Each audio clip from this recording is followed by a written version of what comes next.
Owning Space is a women's health podcast reclaiming the narrative, helping women take up more space in society, in their bodies, and in their stories. Hosted by me, Aneka Hindocha. Each episode explores a topic that's often dismissed, misunderstood, or considered too uncomfortable to discuss. My mission is to break the silence around the struggles so many women are told to push through or hide. From burnout to fertility challenges, endometriosis to ADHD, sexual trauma to MS, and more. We unpack how these experiences shape us differently, and how so many of us learn to mask the pain and just keep going. It's raw, real, and necessary, because silence helps no one, and it's time to change the way we talk about women's health, one honest conversation at a time. Today's guest is someone whose story has already changed lives. Tilly Rose is an author, advocate, and the founder of That Oxford Girl and That Patient Collective. But before all of that, she spent 20 years trapped inside one of the most complex medical journeys imaginable. Repeatedly dismissed, misdiagnosed, and labelled as a medical mystery, Tilly experienced almost every corner of our healthcare system in search for answers. Her conditions from Addison's disease and tuberculosis to Ehlers-Danlos syndrome and severe vascular compressions created a domino effect that left her fighting symptoms affecting every system in her body. In 2022, after almost 3 months in a London hospital and on the brink of being discharged without a diagnosis, Tilly made a decision that would ultimately save her life. She posted her story online. Within hours, doctors, nurses, patients, and experts from around the world responded. That moment became a turning point that led to her life-saving diagnosis and treatment in Germany. Tilly has since become a powerful voice for women's health, working with the NHS Confederation and global medical organisations, writing about patient experiences and building communities that help others feel seen, validated, and supported. Her memoir, Be Patient, is a deeply human account of survival, misdiagnoses, humour, and hope. And today, we're going to explore what it means to navigate years of uncertainty, reclaim your identity, and use your voice to transform not only your life, but the lives of countless others. Tilly, welcome to Owning Space. Thank you very much for having me. Your story has resonated with so many people who have felt invisible or dismissed within the healthcare system. To begin with, can you share what life looked like before illness began to take over, and how early symptoms first started to affect your everyday world? Yes, so I actually had a very happy, healthy childhood, and it wasn't until I was 10 years old that I first began to become seriously ill. This began with a burst appendix, and the same year then developing pneumonia for the first time. And I very much hoped that this was just this one-off kind of fluke experience, but sadly that didn't end up being the case. And as you've said in your introduction, for the next 20 years, I became the ultimate medical mystery, doing the rounds of ologists, departments, doctors, hospitals. And I often say that as a result of this very long, drawn-out experience, seeing so many different sides of our healthcare system, that I really did end up becoming the expert that nobody wants to be, the expert patient.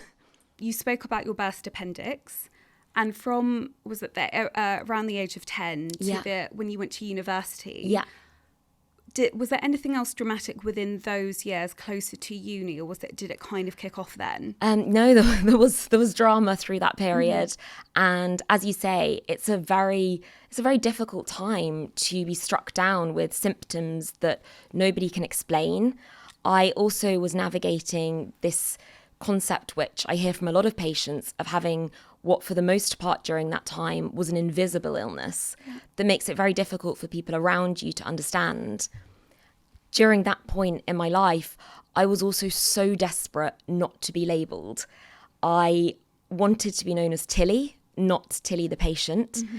and as a result was treading water behind the scenes, having to go to hospital appointments, having emergency procedures, navigating waiting rooms, wards, prescriptions, whilst also almost trying to live this double life with my friends at school. where I just wanted to be like everybody else. Yeah. And there was this kind of dual pressure that you were almost having to pretend and perform, which takes a lot of energy when you're seriously ill. That probably culminated around the age of 16 in an emergency bowel resection, which was extremely serious. Again, I was back to being this medical mystery where a chunk of my intestine had to be removed. It wasn't functioning, my terminal ileum, and nobody could explain why still. During that point in my journey, I was told, it was my GCSE year at school, I was told, don't bother taking your GCSEs, don't bother applying to university. But during this period, it was actually age 10 when I'd first become unwell with these symptoms. My parents, when I was recovering, had just taken me on what was a nice little day out to Oxford for a wander around the city. And I knew nothing about the university. My parents hadn't gone to university. But on this day out, we stumbled across a sign outside Balliol College, which is one of the University of Oxford colleges. And I'd walked into this quad in Balliol and just been totally in awe of what I'd seen. And I turned around to my parents and said, I'm going here, to which we all kind of laughed. What we didn't obviously know was what was coming for me over those next few years. And I continued to then be very seriously ill with repeated pneumonias, bowel problems, which obviously culminated in this resection, and a plethora of symptoms which were affecting my whole body. But throughout it all, I had this goal. And for me, that became everything during those years. In one way, you could say it was applying a pressure that you could say maybe I didn't need with so much going on.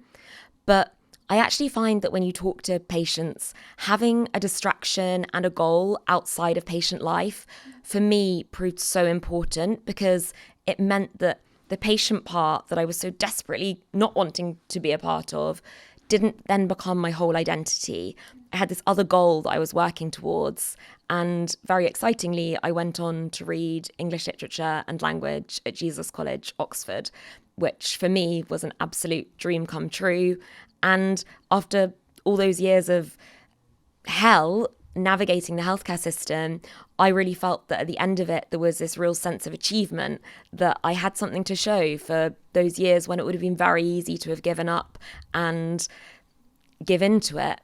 But I found during that time that studying was the one thing I could do from the bed. I could do it from the sofa. I could do it from the waiting room. I could do it from the ward. It became my focus and my positive during a really difficult time. I think even that, I know we've just started the interview, but that in itself is such an inspirational part of your story, and we'll go on to talk about so many other inspirational things, and that's just one bit of the puzzle. And for you at 16, which is an age, I remember being 16 and I was like, I know everything about everything. And I was like, oh no. And then I got to like 35 and I was like, I know nothing. But at that age, it's such a, you're not in your formative years, but you're still learning, you're understanding what it's, you're mid, in the teenage life and things like that. So how did you find that when you spoke about having kind of a double personality? Yeah. When you were going through those years before you eventually went to Oxford, did you have a really good set of like friends? I know we'll speak about your family. Your family were your rock, particularly your mum. Incredible, yeah. How can you talk to us about that? Yeah, I've always been incredibly lucky with the support network that I've had around me. As you say, my family, as they've become known on Instagram, Team Tilly, have been with me throughout it all, and particularly my mum, which, as you say, we'll talk more about, I'm sure, later. Friendship-wise, it's a really difficult time to be navigating health issues during those teenage years. And because I was so desperate to have this kind of sense of normality and be like everybody else, I definitely kept a lot back from my friends during that period. There was a lot of trying to sort of do things behind closed doors. And that meant that it was hard for people around me to understand what I was going through because I wasn't being open and sharing those things. And it's been a real learning curve for me. later on, where I did then begin to open up more, that I found that if you don't share that nitty gritty of what really is happening, how can you really expect people around you to feel what you're going through? And if you're not letting them in, they're not going to have that understanding. So I look back and think, oh, could I have sort of dealt with that differently? But at the time, that was the coping mechanism that got me through. Yeah. And I was constantly talking to my mum about it. So I was getting it off my chest, and I had that person that I could share it with. But I think what's interesting with the friendship side of things is that when you become ill for the first time, and I don't know if this is something you've experienced as well, but it's something that I find a lot of patients say, there's this like shock factor that comes with it, that you've had this terrible experience, everyone rallies around, everyone's shocked by it. They're coming to the hospital, they're bringing gifts, they're sending cards, they're doing all the things you do when somebody's having a really rough time. But I use actually a story in Be Patient as an anecdote about this, about somebody at my school called Lottie Green. And Lottie Green was diagnosed with cancer when we were at primary school. And the first time that everybody heard this, it was so terribly shocking that this poor child was going through this, terrible situation in her family.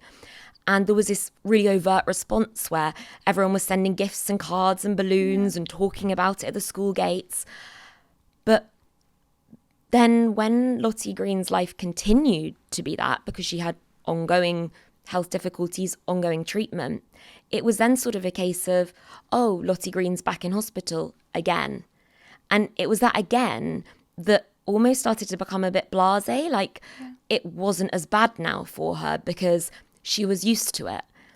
And that was something that I found as the years went on, that the shock factor starts to sort of disappear in people's minds when you end up on this trajectory of being chronically ill, where these things are happening on repeat.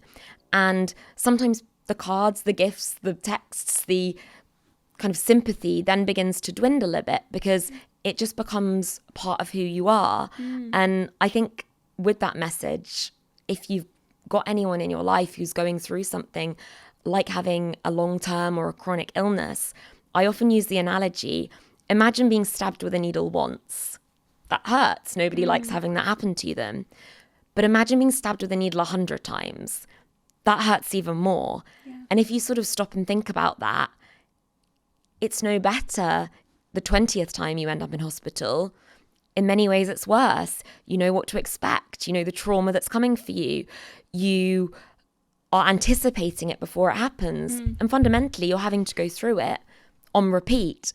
And that is what I started to find in those teenage years, that it started to become a way of life that I had to adapt to, but almost by adapting and almost becoming so good at adapting to it, I wasn't really showing people how horrific that situation was. And not only for me, but for my family, it became this double life that we were having to navigate 24/7, and all the admin that comes with patient life, the time that people don't think about, and also the pressure it puts on the people around you as well and what they're going through. And I think in friendship terms, I look back at kind of how people not only responded to me, but also to my family. And I think it's a really, important point that if you've got either a patient in your life or the patient's family or their support network, it's also worth thinking like, who's looking after them? So like one of my mum's best friends, like her thing is she always fills my mum's freezer with her favourite apple cake. So if my mum's heading back from the hospital after, doing all-nighters in the chair with me, there's something that she can whip out and that makes her life easier. It's something she really loves. And sometimes it's just those small things that people can do that can make such a difference. Those like small acts of kindness. And I think the more that over the years I let my friends in, the more they were there for me in that way. And it became a learning curve for both of us, like both sides. And we both learned a lot from that experience. And, there's so many things I want to ask off the back of that and say, but, fundamentally, you also figure out who your friends are and your tribe. Like I enjoy calling it a tribe and your community, which you've built on social media and in other places of your life, doing different conferences and things like that. But ultimately, you find out who you know, people say when you're growing up, you only need a handful of friends. And I remember being at school and I'm like, I want everyone to be my friend, but it's not realistic, really. No, but yeah. you get the true friends. I also think, you know, we speak about chronic conditions. It's so hard not having a diagnosis. So when you were 16 and before you did go to university, I'm sure what happened with doctors, like when you were going in for surgeries, for bowel surgery, what kind of things did they tell you? Well, yeah, as you say, I was having this kind of plethora of symptoms that were affecting so many systems in my body. And our healthcare system, it really became apparent, isn't set up for that multi-system approach. I use the phrase in Be Patient that I was passed from ologist to ologist like a hot potato. And it was very much a case of the doctor who was focusing on my head had no concept of what was going down on my feet. And I say it's almost like the photograph of my body was cut into horizontal strips and everyone had their separate piece, but nobody was joining the dots together. And as a result, nobody was taking ownership of you. So you were just quickly passed from pillar to post, but without a label, without a diagnosis, there was no pathway to follow. And I think that's something that patients with rare and undiagnosed conditions really struggle with, that there isn't a set pathway within our system to know what the next step is. And as a result, they're not only not getting the diagnosis, but often they're not actually getting the support with the symptoms themselves. And the day-to-day management of their case then ends up being very much down to themselves, their advocates or their support network around them. And during those years, I was suffering from repeated pneumonias. I ended up having the emergency bowel resection. I was having symptoms that were affecting my skin, my sleep, my heart, all different areas of my body. And logically, my mum and I just felt I couldn't have this many separate things wrong with me. Like, these symptoms had come at once.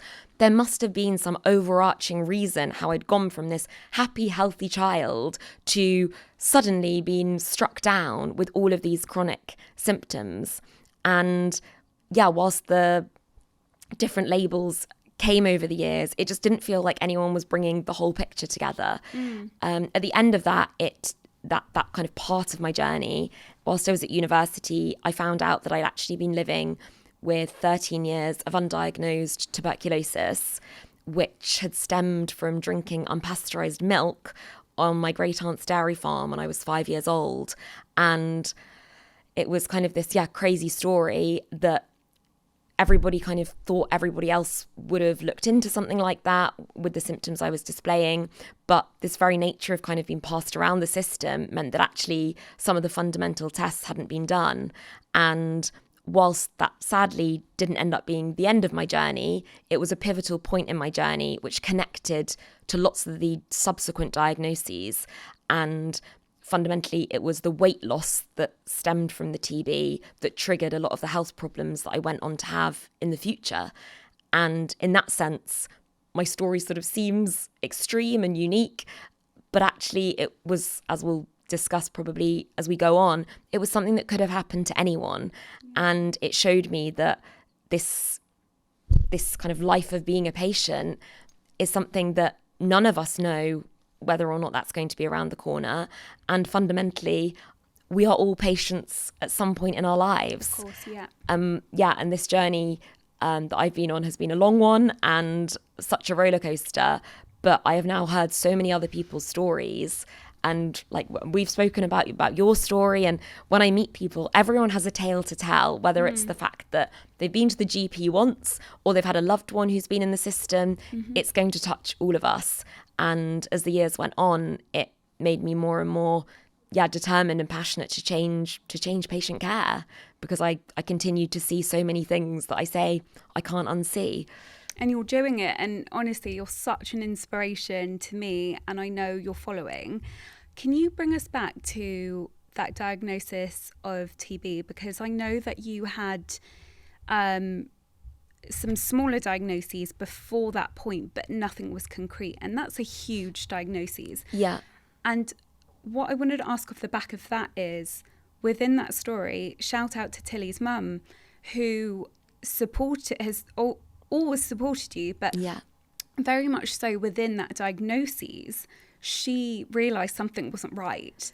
Yeah. And if it wasn't for your mother pushing this, speaking to the right people, emailing the right research kind of bodies, your story would have been far different. So please, can you talk to us about that? Yeah, my mum has been so pivotal in this whole journey. And as you say, well, without her, I wouldn't still be here now. There's no doubt about that. And that was just one example of how her role manifested during this time. But yeah, during the tuberculosis diagnosis, that fundamentally came about when, as has happened on many points in the journey, I was being told that all the tests had been done. They were not going to be looking into my case anymore. And my mum basically pushed to say, well, I've got ideas for more tests. My mum's view had always been, with the medical staff and the doctors in particular, that she needed the knowledge and she needed to have done the research in order to be able to ask the next question. So rather than just putting out there, oh, my daughter's really ill, can you help her? She felt, to have those specific scientific questions that she could pose that almost couldn't be argued with, that the evidence and the science was there. So she would spend night after night up until 4 a.m. trawling the internet. And around the TB diagnosis, she eventually asked if she could bring her research papers and present them to the doctor, who very reluctantly agreed, I think thinking she was going to turn up with, a bit of paper. And she rocked up on the ward with a suitcase full of ideas for tests. My God. Yeah. And I think they were a little bit shocked, but that ended up being the catalyst that meant my case was taken to a proper team meeting where it was actually discussed. Again, another problem with our system is that often there's not communication between and across teams. But this led to my case being discussed at a meeting, and actually a more junior doctor coming up with the idea of doing this tuberculosis test, which then became quite convoluted because there were different ways of treating TB. And yeah, as you say, my mum, her research had led her to believe that I needed to be treated for active TB because I was displaying active symptoms. A very controversial debate ensued amongst the medics about which treatment they were going to give me. But my mum fundamentally ended up being right. And yeah, it was a mad story where she ended up contacting the test manufacturer in the US to clarify her understanding from her research. And this led me to my life-changing diagnosis, my life-changing treatment, and for a period of time, getting my life back and, yeah, transforming, which was incredible. Yeah. I owe my mum my life, but she has constantly, felt that being able to have that knowledge is power. And as a patient, often that power balance between the medic and the patient can be a real disparate situation where you're the vulnerable patient in the bed and you need that advocate who can speak on your behalf when you're not able to do so. And I've been so lucky to have my mum throughout that journey. And I think, there's a certain level of your mum having a gut feeling, knowing that things weren't right. Yeah. And fighting for that kind of that advocacy. Yeah. You speak on, I think it was at one of your previous podcasts, and you say that it's kind of like playing a game when you're with doctors in some ways. Yeah. Because, and I've experienced this, like I have to be careful sometimes of how much research I feel like I've done. Yeah. And I've had some male doctors, and this isn't a male doctor thing, 'cause female doctors as well, but I've just got examples with male doctors who have gone, oh, so you think it's this? Oh, do you think it's that? And it's kind of like they're, it's such a horrible form of gaslighting and kind of taking the piss. But I'm just like, no, because this is the centre of my life right now, not for you. I'm trying to support. So how do you feel about that now from everything that you've been through? And I'm, very aware that we've only started with your story. But when you're speaking to doctors now, do you think there's a certain part of you that you still mask or you keep back? I think the role of the patient, and as we say, the expert patient, is something that we have grown into over the years. We've obviously learnt so much as these years have gone by. But I do say that in many situations, it has felt like you have to play the game. And the concept of like Google doctors, which you end up being referred to as a patient when you're doing all this research, comes with a feeling that if you are to step on toes or appear too knowledgeable or in any way kind of annoy the doctor who is in charge of your care, there is a very difficult power balance there, which you're very aware of. You know that fundamentally in some of these situations, your life is quite literally in their hands. And they can make that decision on whether to do the next test, whether to discharge you. And it's something that is fundamentally wrong. But we did end up playing a game. So we would do all our research.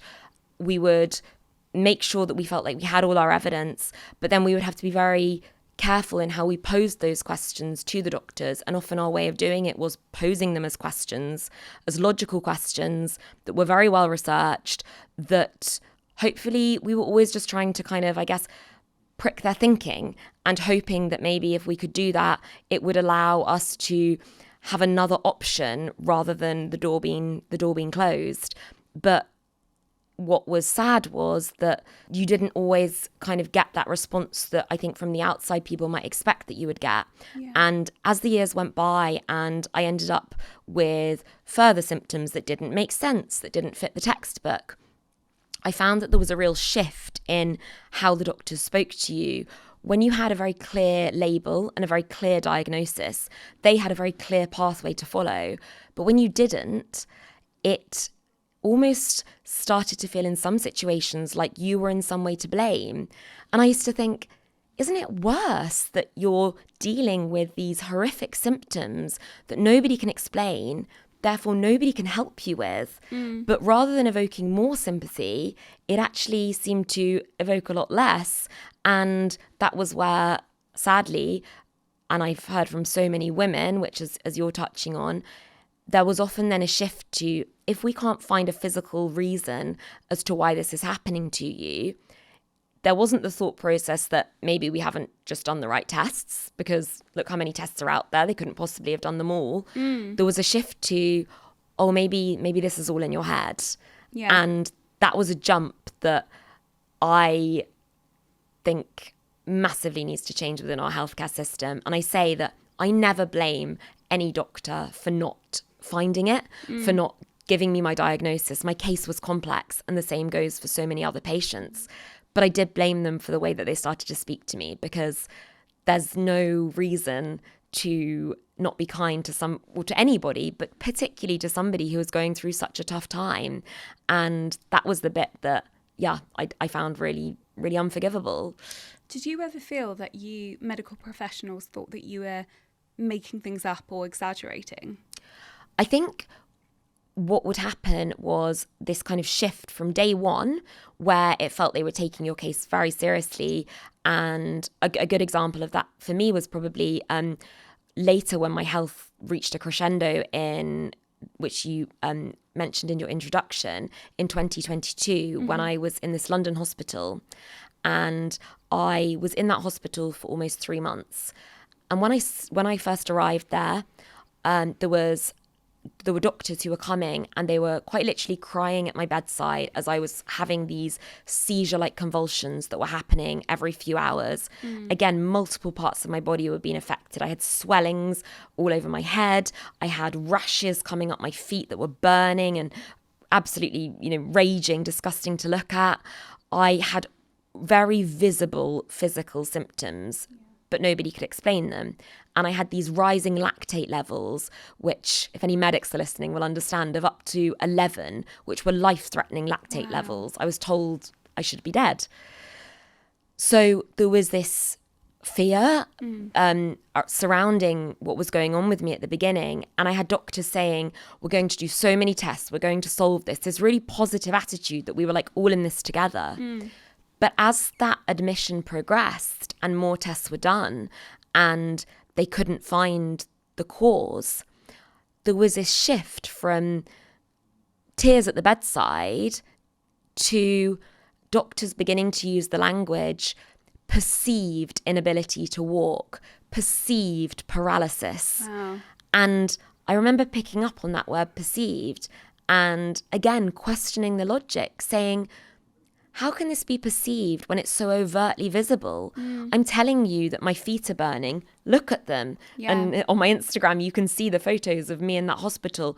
What was going on with my skin? It was awful. It was so overtly visible. And I'm telling you that I can't walk, and look at my legs. And I'd be lying in the bed and they'd visibly be contracting and shaking without me moving them, involuntary. So I think my evidence was that this was visibly happening to me, and you kind of couldn't believe that this shift was taking place. And then, as again, I've heard from so many, particularly female patients, they then sent in psychiatry when they couldn't find the answer. And that just seemed, mind-blowing to me that we'd had this jump. Thankfully for me, the psychiatric assessment said that mentally there was nothing that was causing these symptoms. They were very physical and they just hadn't found them. But you're in such a vulnerable position. You're having that psychiatric assessment. I was having it in the blue box, as I called it, that I was living in, on an open ward. We're surrounded by other patients that could hear everything that you were saying, living in what were these absolutely horrific conditions where I had bedpans piling up around my bed that were never cleaned.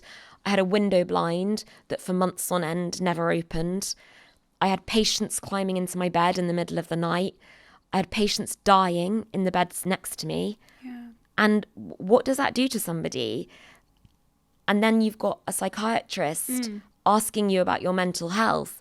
And I remember saying, I think I'm having a very normal response to a very traumatic situation. Look around you, like who would be happy living this life? Yeah. But that is very different from the cause of my symptoms being stress, being in my head. And I think that's the fine line. And I think the really awful thing is that in some of those situations, you could end up being kind of boxed into being told that was in your head, when actually an organic cause, a physical cause was out there that still wasn't being searched for. And I've heard stories, so many stories of patients who have had that. I mean, doctors like boxes, right? They like the protocol because that's what they've studied, that's what and it confuses them if they can't solve this new, as you've called yourself, the medical marvel. Yeah. So Tilly, you got diagnosed with tuberculosis at university. Yes. Can you talk us through what happened from that point? Yeah, so after that, I very much thought, this is it, I'm going to get my life back. And for a period I did. But then sadly, once again, started to develop this sort of list of nondescript symptoms, which once again, nobody could understand and explain. And I ended up finding that I was going back to the doctors saying something wasn't right. And sadly was, again, being told that the test results were normal. They didn't know why. And was sent to a psychologist at this point. Right. So I sat in front of this psychologist explaining all of these very physical symptoms I was having, that something wasn't right in my body, I was certain of. She responded by telling me that I needed to adapt to life as a well person. Wow. I was saying, I don't feel well. I can't physically get out of bed every morning. I'm vomiting every morning. Doctors were saying that I needed to be more motivated. I needed to get up. I needed to start moving. So I'd always been somebody who would do anything to try and help myself. So I was forcing myself out of bed every morning, walking around the block, coming back, throwing up, thinking this can't be right. And 2 weeks after being told by the psychologist to adapt to life as a well person, I went into my first adrenal crisis, which is where your adrenal glands don't produce cortisol, which is your stress hormone, which all the organs in the body need to live. Adrenal crisis, if it's not treated, ultimately leads to a coma and death. So it's very, very serious. You have to carry around a life-saving emergency injection, wear a medical alert wristband for the rest of your life, take steroid medication for the rest of your life. So it was a life-changing diagnosis again. But I was told that if I took my steroids, I should be able to live a relatively normal life. Right. Unfortunately for me, that didn't happen. Okay.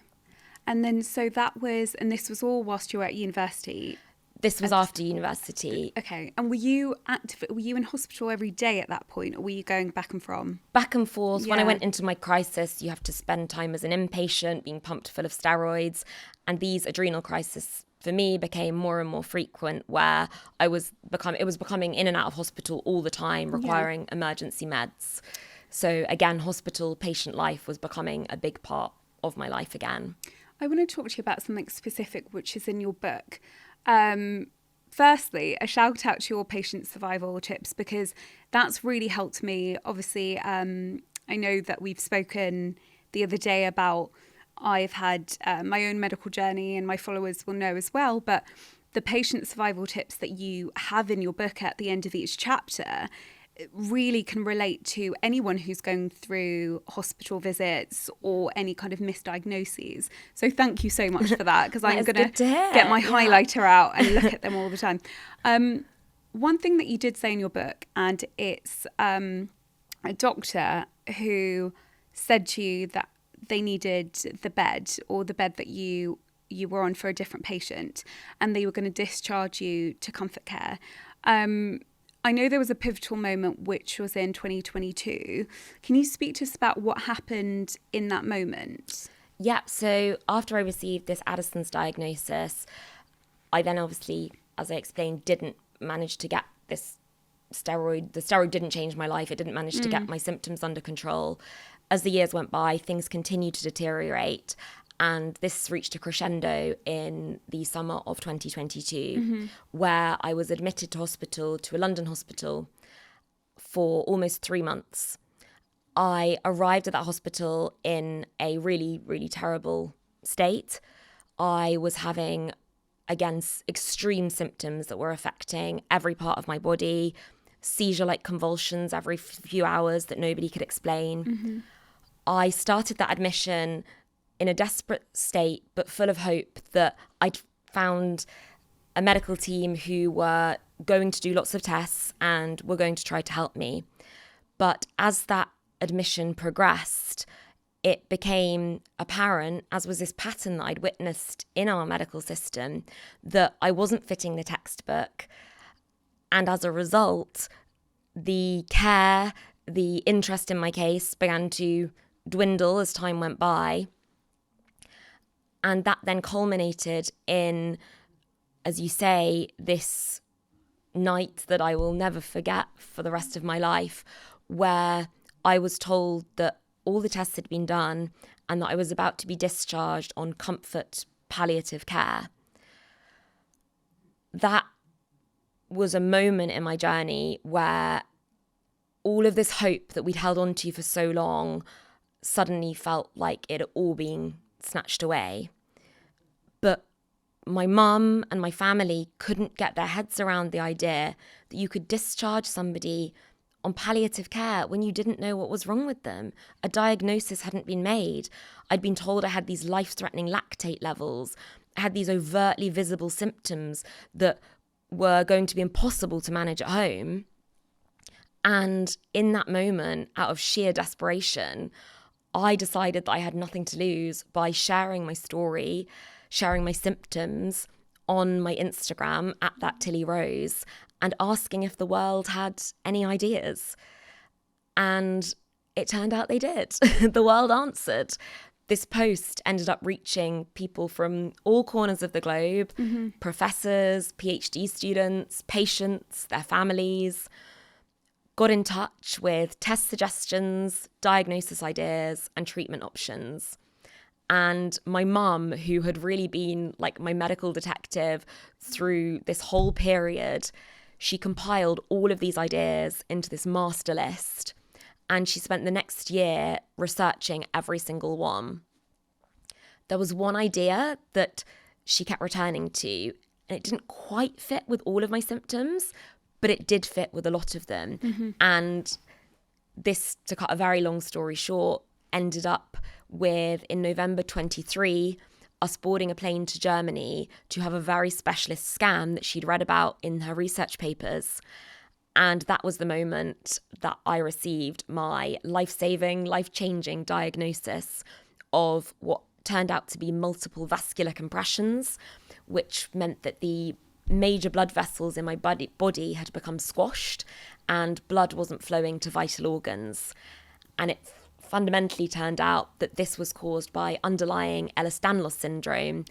That meant that as well as my body being bendy on the outside, it was also bendy on the inside and had led for veins and organs to shift into the wrong places, hence causing this major problem with blood flow, which had sadly been missed on my scans in the UK, was identified in Germany, and led to me going on to have major open abdominal surgery, which saved my life. That's incredible. And that was... Instagram saved my life. Instagram and my mum.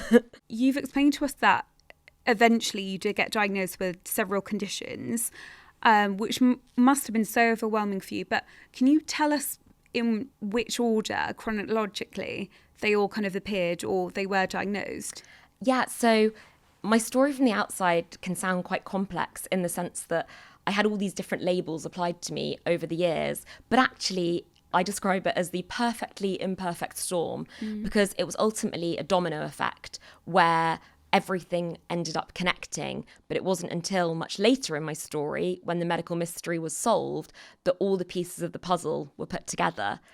So originally I was diagnosed with the tuberculosis, and that meant that at age 14 I lost a significant amount of weight. And for me, that was caused by TB. For someone else, it could have been a different reason. There is then a direct correlation between tuberculosis and Addison's disease, where my adrenal glands started to fail. And then ultimately later, I got this diagnosis of vascular compressions after the London hospital admission in Germany. And at that same time, I found out that underlying hypermobile Ehlers-Danlos syndrome can cause you to be not only bendy and flexible on the outside of your body, but also on the inside. And if somebody with EDS loses a significant amount of weight at a time in their life when their body's changing anyway, like at puberty, hence me with the TB, veins and organs can end up shifting into the wrong places. And this ultimately is what happened to me. I lost this significant amount of weight. Things moved into the wrong places, which went undetected for years and was also disrupting blood flow to major organs like my adrenal glands. So it was this sort of knock-on effect that actually all culminated in being underpinned by Ehlers-Danlos, but had maybe one part of the story not happened as it unfolded, the trajectory might have been quite different. And was that, just to be crystal clear with the timeline, was the EDS diagnosis pre-Germany or was that during Germany? So EDS was something that when I was a teenager had been mentioned at a one-off appointment. I was about 15 and I was told that I had this hypermobile EDS. But it was explained to me basically just like, you're a bit bendy and my mum's quite bendy. And there was no explanation that it was responsible for my symptoms. It was only much later in Germany where the German medics that I was under have made these quite cutting-edge revolutionary papers into how EDS can actually cause the vascular compressions themselves and a whole host of other symptoms, conditions that I've now met so many women who are being told they've got MCAS, POTS, gastroparesis, all of these different what are ultimately symptoms that are actually explained by a condition that, as you know, people are really struggling to get a diagnosis for. So it all came together with my German medical detectives piecing back my medical history and actually seeing that there was this really clear link between all of these.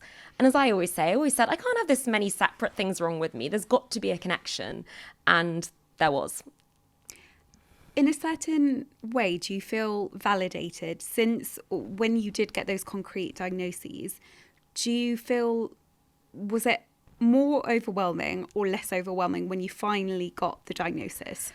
When I went to Leipzig and had this life-changing scan that detected the compressions and the professor said that he could explain why these symptoms were happening to me, it's no word of a lie, quite literally had this involuntary scream when he found it on the scan, because the sense of relief when you are that ill and nobody is offering to help you, nobody knows what's happening, to finally have an explanation, I knew finally meant I was going to get some help. And the relief overpowered any other emotion at that point in time. Because there's a protocol. Yeah, suddenly there was a pathway available to me, and it felt like there was hope for the first time in a really long time. Your following on Instagram now is outstanding, because you've grown that out organically. And I've seen the comments and the reactions that you get. And I think there's so much validation in the sense of your story. No one should have to go through what you did. And it's so complex. There's so many layers to it. But it also shows that it's not extraordinary in the sense of other people have likely gone through similar things or being misdiagnosed, but we need to talk about it. 100%. I've completely seen, as you say, that social media gets a bad rep. But I say my platform has ended up showing me social media for social good. Yeah. It 100% restored our faith in human beings, that these perfect strangers on the internet were willing to give up their time to think, research, share ideas with us. That was incredible and life-changing.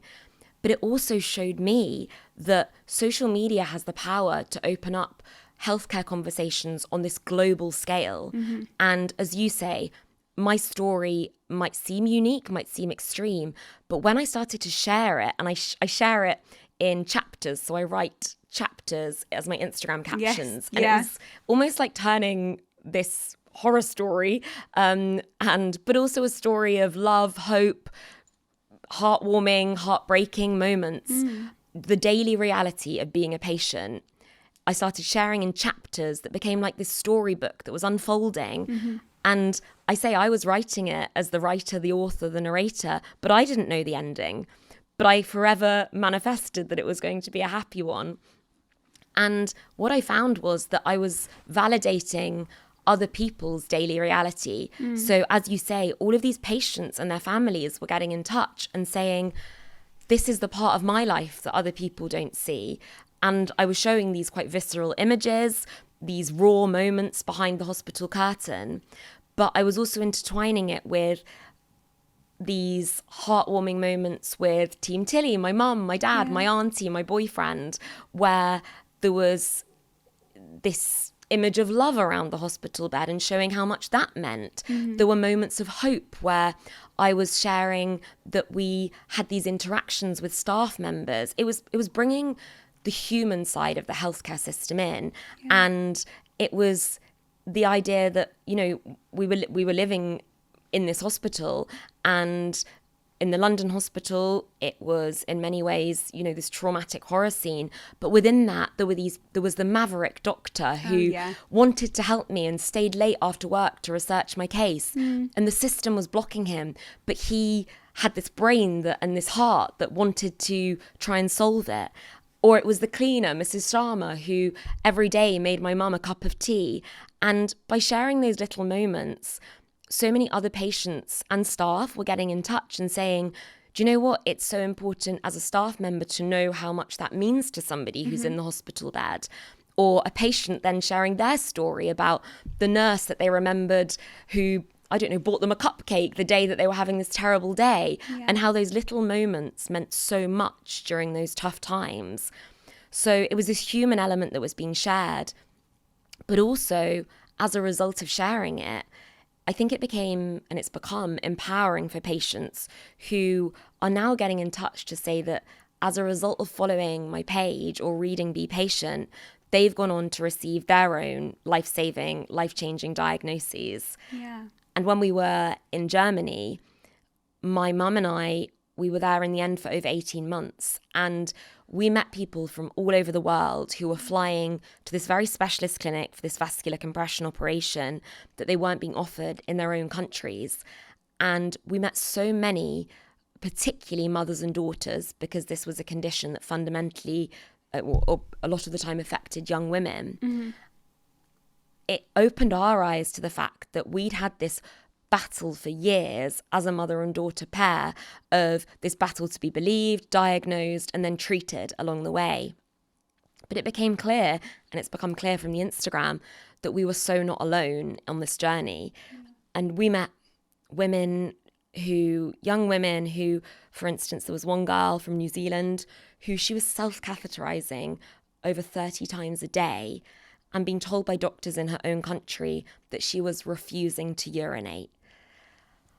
Stories like this that you hear and you're like, that's not even possible. How do you even stop yourself urinating? Or girls that were being told they had eating disorders who actually had a condition called MALS, which was a vascular compression that was physically stopping them from eating. And I saw these girls in the hospital who had their operation, and a few days later, they were there stuffing in a burger and chips. They didn't have an eating disorder. They had a physical reason as to why they couldn't eat. Yeah. And to hear that some of these girls, women, had got their diagnosis as a result of following my journey, researching their symptoms, looking into their case, it showed me that patients supporting patients is the way forward, and that actually social media does have the capacity to change lives in this way. And I think it's a model that could be replicated on a much bigger scale. Absolutely. And it's just what you're doing. And I just think the incredible purpose that you're leading with your life, it's so commendable. So I know I've said it before, but it's just, I found your story so inspiring. I want to just quickly talk about the Maverick. And I just think, he was incredible. And I think within your story, within your book, you are a bit shocked because you kind of doubt it, you know. At some points you're like, how is he, so invested? And you give I think it's either your auntie or your mother, and you're saying to them, like, is this for real? The Maverick was such a surprise for us because it wasn't what I was used to, that somebody was actually thinking about my case holistically and looking at all the different parts of it. But as you say, was being blocked by a system that actually didn't allow that to happen. So he wanted me to be moved to his ward, but I didn't fit under the infectious disease bracket that allowed me to do that. He had ideas for and wanted to run more tests, but actually the system says, if this test hasn't come back positive, then we're actually not allowed to do the next test. So it really showed a problem with our system. And at that point in my journey, I was on the ward of AMU, which is effectively an extension of ANE, where you're meant to really just be there for three days max. Before, as you say, if you have your cardiology problem, you go onto the cardiology ward. But because they couldn't put me in any of the boxes, I just ended up living in what I said was this no man's land of AMU, where nobody would take ownership, but therefore my case was never progressing because, as you've clearly experienced, there was no continuity of care. There was a different consultant arriving on that ward every Monday. By the end of my stay, they had 60 days of case notes to read. It was never going to happen. So you knew that it wasn't going to be solved in that scenario because the time and the system wasn't going to allow it. For us as a family, over the years, in terms of how we navigated that, we'd learned that ultimately this is your life and no one is going to be as invested in that life as you or the people who love you and your advocates who are around you. So in terms of taking control, our only way of taking control was, as you say, being able to ask those questions, being able to pose those test ideas. And my mum, very strongly believed that that was the only way that we would move things forward. So our way of coping and dealing with it was, my mum would always say we needed a short-term plan and a long-term plan. The short-term plan might have been writing the list of questions that we would ask the doctor the next morning. The longer-term plan might have been, right, what ologist do we think we need to see when I'm discharged from this hospital, and how can we find them? Having a plan meant that even when things felt really futile, I always felt like I was moving forward. But saying that, as you say, the system that I was trapped in as an inpatient meant that a lot of that control was taken away from you. And And nothing perhaps showed that more viscerally to me than a really, really tragic story that will stay with me forever of the lady in the next bed. And it's a story I share in Be Patient. She was called Lena. And like me, Lena was a patient on AMU. She had cancer, and the cancer was affecting 2 parts of her body. But Lena was told that they needed to identify what the primary cancer was in order to start treating her.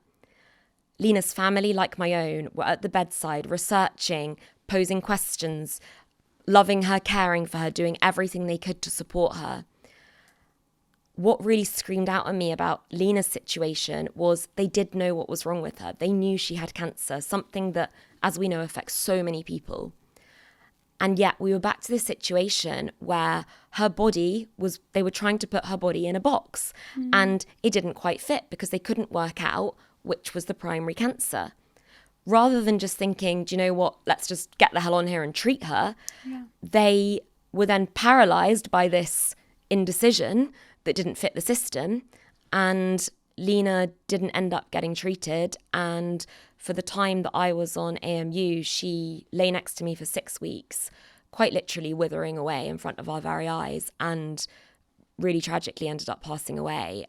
And for me, that story still drives me in what I'm doing today, because it showed this fundamental systemic problem that her life did not need to end up that way. And it was purely because of a system that wasn't creating a pathway that allowed for flexibility in any sense of the word. And she had the same problems in terms of continuity of care, ownership.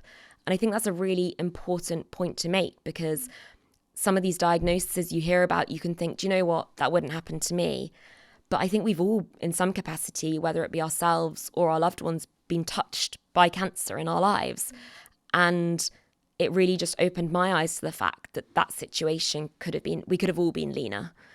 And yeah, that's massively driven me moving forward, because it was heartbreaking, and a story that will, my family and myself will just, that will never leave us. I'm so sorry that you had to go through that. And I know she was the one who had a lovely daughter who had researched, really similar loving to your mother, like researching every day. Her daughter was doing everything she possibly could, and yet again was blocked by this system that wasn't set up for somebody like her mum, and that was just dreadful. And I think what's really astonishing with that is cancer has a protocol. Like cancer is, everyone knows about cancer, things like EDS, yes, okay, some people might not have heard of. Yeah, you feel they're more rare diagnoses that maybe don't have that pathway set up. And it's invisible, as we've spoken about. And I do want to speak about zebras in a second. But with her story, I mean, it makes me think about when they wanted to discharge you to comfort care, to palliative care. Yeah. For how you've said very openly, like, they didn't do all the tests. No. And to do that to a woman who, I think you were just under 30 at that point. Yeah. It's incredibly just, I can't even fathom it, actually. I actually can't get the words out on how someone could even think about doing that. And it comes down to accountability. No one's taking ownership of that case. And I know things change for the better, which is incredible. Yeah. And that's why your book is such a story of hope and advocacy. That's how I'd kind of summarize it. And so many different things, but there's so much hope in your book. But for them to discharge you, someone so young, and have not thoroughly done all the tests that they could have, which was in their remit, I'm sure.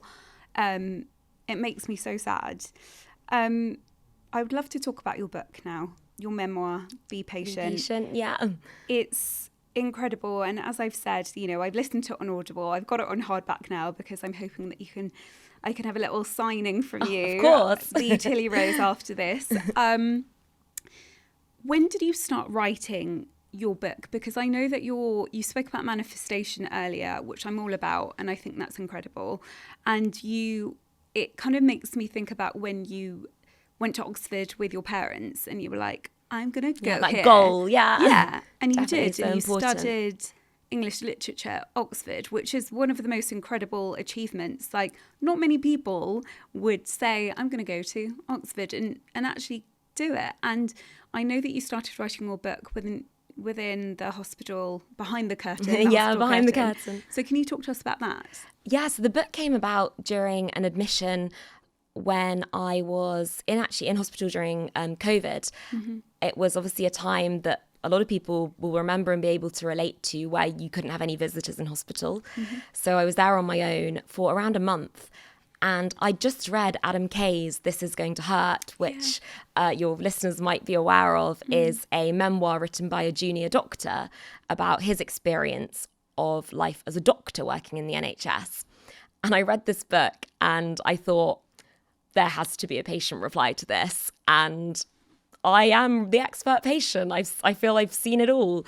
I still had a bit more coming for me, which I didn't realise at that stage. But I felt like my response to Adam Kay, he says, this is going to hurt. And I said, it did hurt. It hurt a lot. And I messaged my mum and I said, I'm going to write a book. And I even have the title. It's Be Patient. And as you say, there was this, I guess manifesting. I felt like this experience needed to go into something and it was going to be this book. So I then very excitingly went on to get the publishing deal for Be Patient. I then had to write the book and I was very much living out my chapters as I was still writing this. At times in Germany, I was living on 24-hour oxygen. I couldn't physically move from the bed at times, but was still trying to finish this memoir. For me, it was a goal, a distraction again, outside of the kind of horribleness of what I was going through. But it was also extremely cathartic to put those thoughts and feelings down on the page. And to anyone who follows my Instagram, this story it's not the same as my Instagram chapters. It's the story that leads up to the Instagram, really, the story behind the curtain before I began to share on social media. So it's full of untold stories and anecdotes. There is also a lot of humour to be had in patient life. Like at times you do just have to laugh. There's a dark humour that comes with that. And laughter is a coping mechanism. Laughter, I say, is the best medicine of all. So there are funny moments in this. There are heartbreaking moments.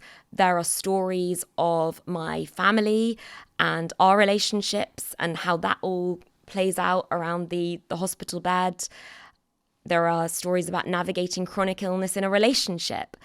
I really delve into all the different aspects of patient life. And what I have tried to achieve with Be Patient is bringing in the human beings at the centre of our system. So often, I think in the media, patients are reduced to statistics. And what I wanted to do was cover this entire patient experience. The cleaners, the receptionists, the physios, the doctors, the nurses, the patients, the families. I wanted to bring everyone that makes up our system into this book.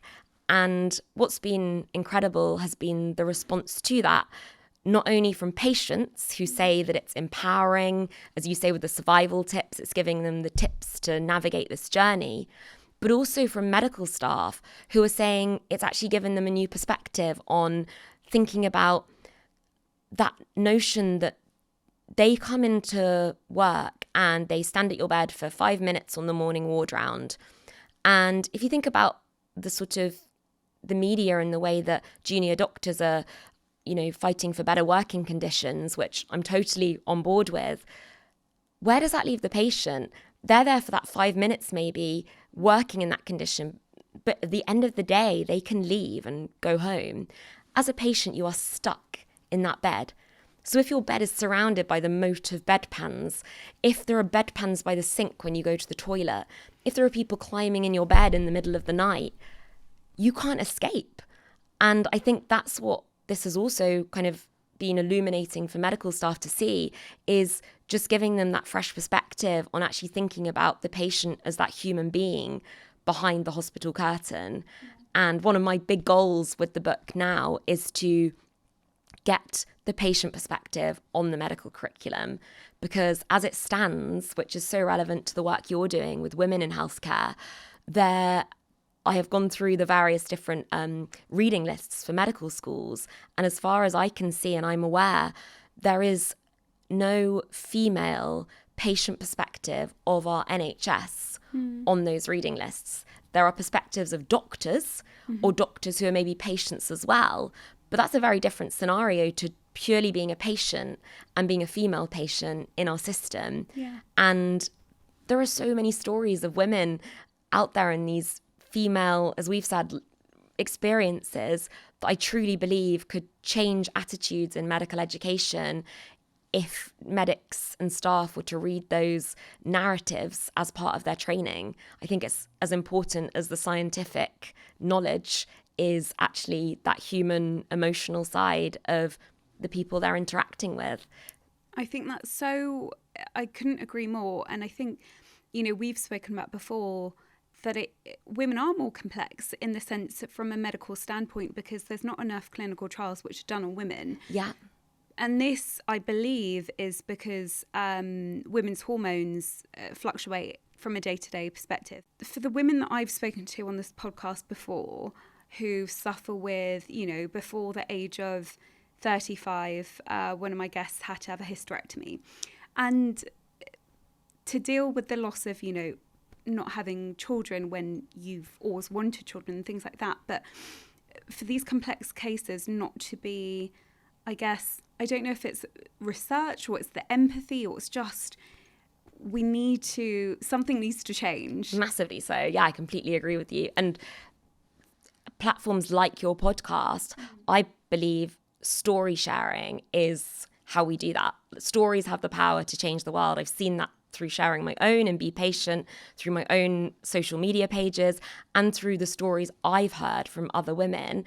And no doubt, as you say, the guests you're having on your podcast now, those stories are what resonate. Those stories are what actually hit you to the core and make you realize that this is an issue that really needs to be dealt with. And I think those stories are what need to be at the centre of these policy-making, decision-making processes, that the patient actually, as it stands in the female patient voice, they're not being listened to in those rooms. And that's the voice that needs to get out there. And I think, we spoke about your support network, and how much of a incredible kind of rock your mother has been to you. I want to say that some people might not have that. Yeah, and the hope, and your book has even given me so much hope with my medical journey. There's some things that I'm going through which are still undiagnosed. Yeah. But for some people, they might have given up in the sense of, okay, this is too complex. I'm being told it's in my head. Yeah. Perhaps that's true. And I kind of want, from what I want from my podcast, as well as when people go out and buy or read your book, is carry on, be your own advocate. If you've got a support network, amazing. If you don't, you can be your own cheerleader. Yeah, and I think it's something we've discussed previously, this concept of acceptance. Yeah. My mum was, I fundamentally say, without realising it, what my mum did and has done throughout the years is she has coached me through this process. And I think coaching is a really interesting sort of way of looking at it, and it's something that I actually subsequently I went on to study for a coaching qualification at Cambridge, because that is something that I now want to do to help patients moving forward. I feel that coaching is this sort of goal orientated approach that we can apply to our health, that patients are so often told that they need to deal with their stress and go for counselling and therapy, when actually they've got a physical problem that they are having to learn how to navigate a system. And as you say, not everybody has that person in their life who can provide that. But I think that coaching offers a way to allow you to learn those skills to keep moving forward on that journey. And that's something that I'm looking to develop in the new year.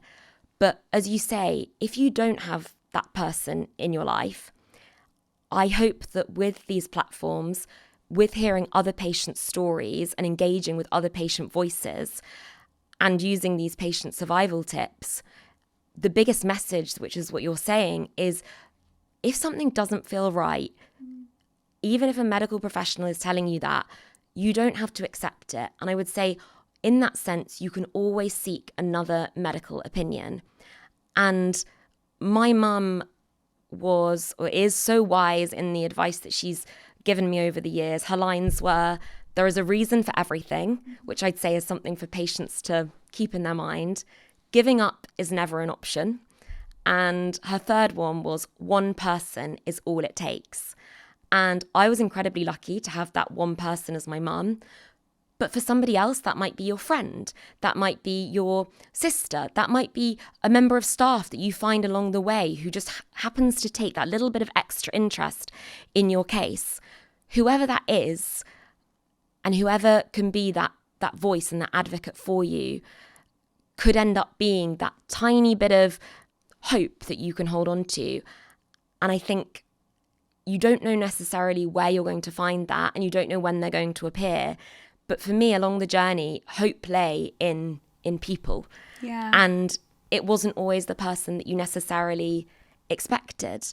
And I think also one thing that patients can do is, if you've got someone in your life who really cares about you, sometimes they'll want to help, but they don't necessarily know how. They don't know what you need from them. And I think actually telling them, saying, do you know what? I'm not in a position to maybe research this right now, but if you could do that little bit of research for me that I could then take to that appointment, or maybe you could come to the appointment with me, whatever it is that you feel you need. Most people out there have a good heart and want to help, but they just don't know necessarily, what you need from them. And I think telling them or asking them is another way to move forward with that. I think that's so, when people are going through something, I know the classic message that people send, and they mean this, is, what can I do to help? Anything I can do. Yeah, anything I can do. I will always say, no, it's okay. No, I'm fine. So I'm not going to go, I'm fine. oh, send me some flowers. Or, No. And that's because I've actually never thought about that, because to save me, going on AI or, going when you're down really a rabbit ill, hole. you're ill in bed, say, with suffering. And actually, when people say that, they're offering, they genuinely do want to help. And you're right, my go-to for so many years was to say, I'm fine. The reality is I wasn't fine at all. No. And we use that as a statement. But actually, it might be, and I think that's another way of looking at it, is my mum also, she used to say to me, you get different things from different people. So there might be the friend who you need when you just need to let off steam and go out and have a laugh. Yeah. And that's great in that moment. But then you've got another friend who, when you're really upset and you actually need to offload and have that person that you just need to talk to, who's there for you then, you then might have a friend who actually practically could really help you, but isn't there for the emotional stuff, but could do the research for you. And I don't think you need to look for the same thing from everyone. But when the practical friend says, what can I do? Well, maybe they could fill your freezer with food to help you, or maybe they could do a little bit of research. And people are generally quite open when you actually do ask them and genuinely want to help. And I think, it's worth pausing before you send that message saying you're fine, and actually thinking, what could they do? What little thing could they do that might make my life just that little bit easier? And sometimes by life being just that little bit easier, it allows you to get through that day and make it to the next day.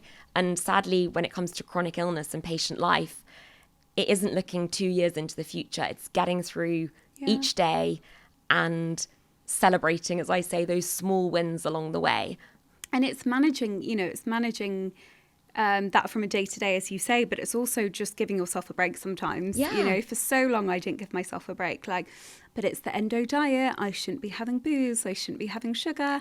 And the guilt that comes with that, and then it's just like, okay, Aneka, but if you do things in moderation, it's fine. Or if you, binge on a whole bag of minstrels, fine.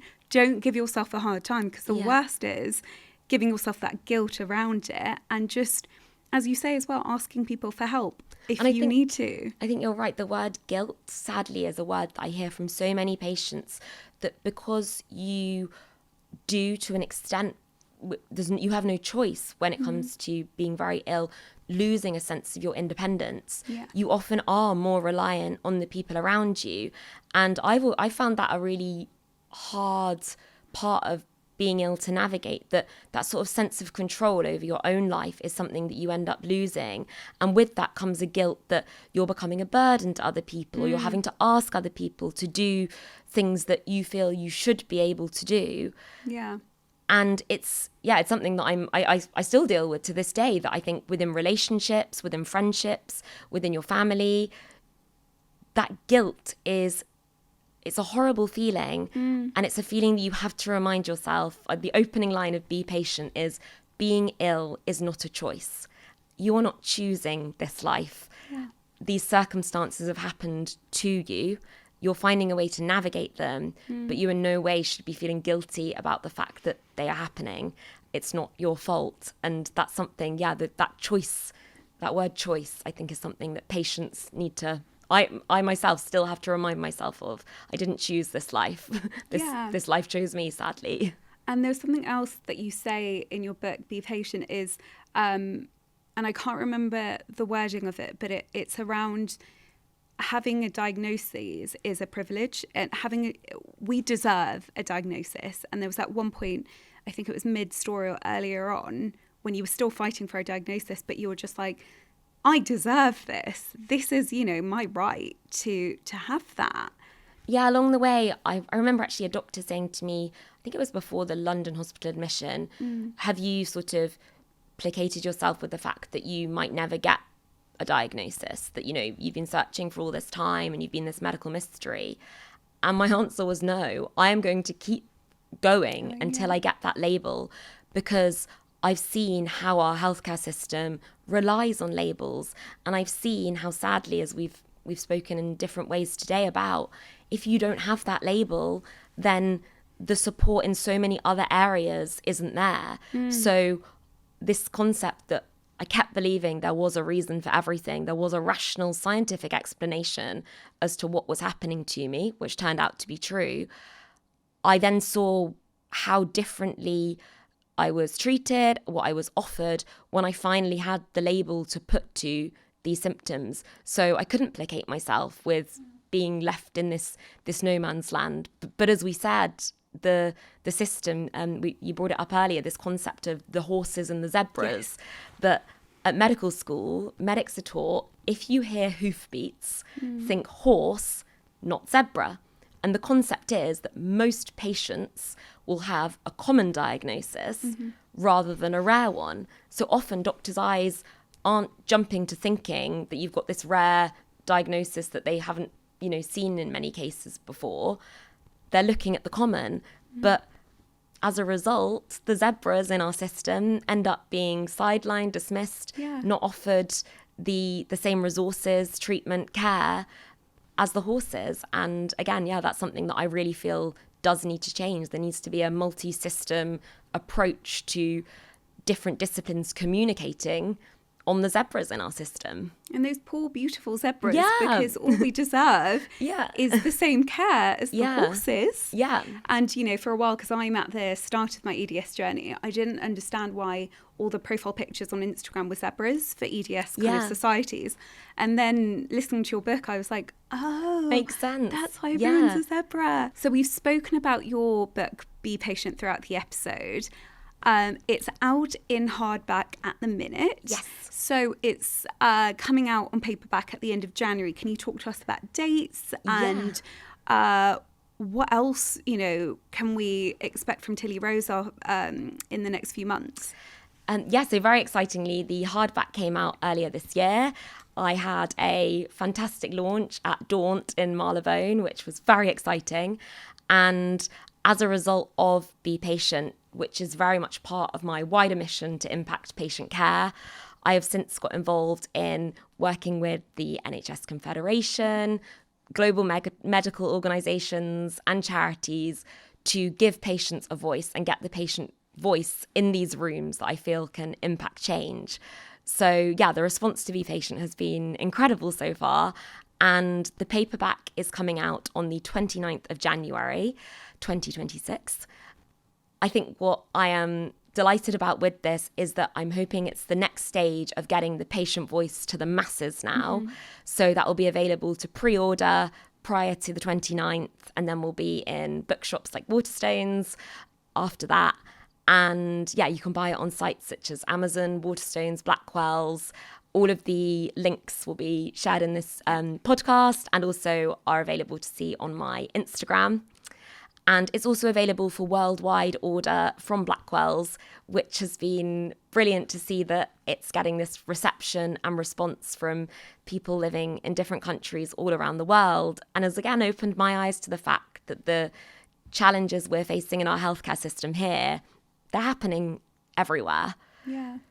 I really do think, you know, from what we've spoken about in this episode, it does spark conversations. And I think those conversations in healthcare are already happening. So I think I might buy it on paperback as well. So I've got the whole collection. Fantastic. A library of Be Patient. So for the next, so it's out on the 29th of January. As Tilly has said, I'll put all the links in the show notes for this episode. Fantastic. What does 2026 bring you, Tilly? And I will say as well, forgot to do this earlier, huge congratulations on your recent engagement. I forget which chapter on your Instagram Very it was. exciting. So that's huge news to shout out to Finn as well. Yeah. So what does 2026 bring you? Well, what is quite unbelievable for me sitting here with you now is this time last year, I was in a hospital in Germany having seizure-like attacks every 2 hours on repeat, quite literally unable to move from the bed to even go to the bathroom. And this German medical team that I found, I say in Be Patient, that thinking and kindness, I believe, is a winning combination in medicine. But what I found in Germany was that I was in this system where thinking and kindness were allowed to flourish. And that combination of those human qualities against a system that allowed these medics to pursue my case like medical detectives with this holistic approach that we've spoken about, that really were, in my eyes, the Zebra Hospital. Yeah. They gave me this second chance at life. So to be sitting here in front of you now, having had the summer that I just had where I made it to all of these events that I'd been manifesting from my hospital bed, and yeah, my boyfriend, who's called Boyfriend on Instagram, has now turned into fiance, feels totally surreal and like we have much more positive chapters to come. So I'm still undergoing treatment for the chronic infections that they found in my system as a result of all these squashed blood vessels. My kidneys weren't filtering toxins for so many years that everything was staying inside my body and my tissues. And it's therefore been a process since my major surgeries to get my body back on track. But the position that I am in now compared to where I was a year ago, as I say, is totally wild. So I am now so determined from the things that I've seen that changing patient care is my mission moving forward. Yeah. And I am more and more working with charities, medical organisations to ensure that the patient voice is in the room, and also working with businesses that are related to the medical world in order to allow their employees to have that perspective on the patient experience, which I think is really important for anyone in any capacity who's working with the patient. I sometimes say that, you know, when the school Ofsted officers go into schools and everything's sort of prepped for their arrival, the same thing happens in the hospitals when the policymakers go in. And what I really feel needs to change with that is people who are working in order to make decisions about patients need to know what it feels like to be a patient, to be, as I call, on the sleepover from hell. And it's really important that I believe we keep sharing these patient stories and that the patient voice is in those rooms. So that's going to be, my mission moving forward. I will be extending my coaching from not just coaching individual patients, but also coaching within organisations and spreading the word about Be Patient in order to hopefully continue to impact change. And I keep saying this is just the beginning. This is just the start now. I'm so excited. And now that thank you so much for coming on Owning Space. And I'm so excited to see what else you've got, in you. And I think there's so much, and hopefully more books as well. I do love writing. Yeah, that's been my passion throughout it all. Yeah. And that's just such a, that's so much to keep yourself busy with for next year. Yeah. I ask all of my guests this. What does owning space mean to you? In my life and with this experience, I believe that owning space is not just having everybody talking about the patient, but having the patient in those conversations at the centre of the decision-making processes that are ultimately being made about them. So, yeah, if there's anyone listening who is in any way working in a capacity related to patients, get in touch, because I think the patient voice needs to start being at the centre, not on the sidelines. And for me, that is owning space. That's such a wonderful answer. And that's pretty much, one of the biggest reasons I set up this podcast. So thank you so much for coming on the podcast. Thank you so much for having me and for creating a space for these conversations to be had that are so important for, as you're focusing on in particular, women in healthcare. And there's so much change to be done, but story sharing is how we're going to do it. Yeah. I fully believe that. Thank you so much, Tilly Rose. Thank you. Thank you for having me. Thanks for listening to Owning Space. If you enjoyed the episode, please do follow, rate and review the show on Apple Podcasts, Spotify, Amazon Music, or wherever you're tuning in from. It really helps more people find these conversations. So see you next time.